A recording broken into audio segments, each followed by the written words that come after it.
Do you ever feel like last year's stress and challenges are weighing you down?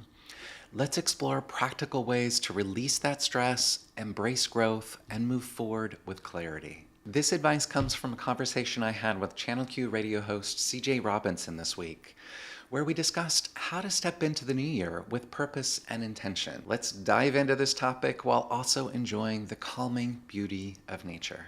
We are Channel Q. It is Therapy Thursday, being joined now by James Guay, licensed marriage and family therapist based out of West Hollywood. Thanks for hanging out with us today. You know, with the new year, what are some ways that we can leave like 2024, the stress and the anxieties, all of that behind us? Well, I think it's something we all want to do right about now, right? We want to let go of the old and start fresh and new, and it's challenging. So yeah, I mean, I think starting by setting clear boundaries to protect your time and energy is really important. I don't think people recognize the value of saying no to what drains us of our energy and yes to the things that, recharge us, right? But that's really important. The other thing I talk about a lot is setting goals, sustaining them, achieving them through a place of self-compassion versus as a means to try and discover our worth and value.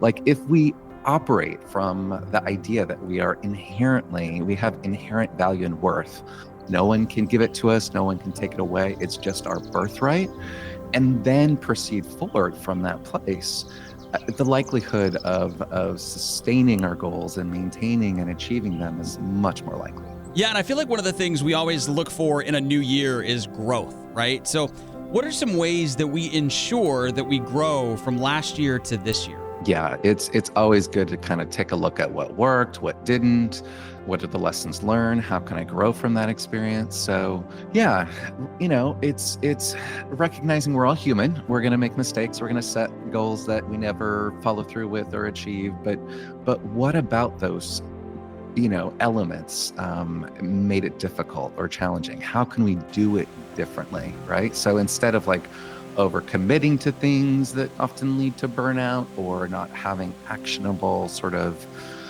goals, how can we make them more clear, more doable, more reasonable, things that are relevant to how we actually want to live our life and move forward? I think those things are really important in the process. It's Channel Q on this Therapy Thursday, chatting with James Guay, licensed marriage and family therapist out of West Hollywood. How can those who feel defeated or scared keep a positive mindset moving forward? Right. Well, I think the first thing is not to gaslight ourselves, recognizing that, and also focusing on what we can control, our actions, our mindset, how we engage with others, right? Again, that's setting boundaries so that we're not overly consuming news to our own detriment while also staying informed. It's a delicate balance there, and then also finding a sense of community with those that, have the same shared values and that get, what we're going through so that we can support each other in the process. I think all those things really matter,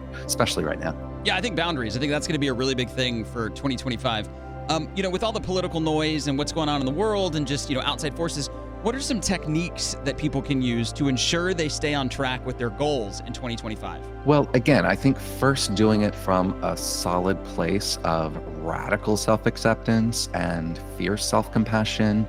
It's self-compassion sometimes people think is like passivity or inaction, or excuse for behaving poorly or whatever. It's not. It's actually recognizing things as they are and providing some kindness, which can be fierce at times of no, I deserve this, I need this, need to pick myself up and move forward. So starting from that place, there's certain things like being specific, measurable with those goals, assuring that they're attainable, aligning with our values, giving ourselves a timeline that's realistic and achievable. And starting with small wins, recognizing that it's progress, not perfection. We're not always going to be on it 24/7, 100% of the time. And that's to be expected. That's okay. It's about how we bounce back from those moments when we start to veer off course. Well, a lot of great information. Again, James Guay, licensed marriage and family therapist based in West Hollywood. Thank you for taking time and chatting with us on this edition of Therapy Thursday.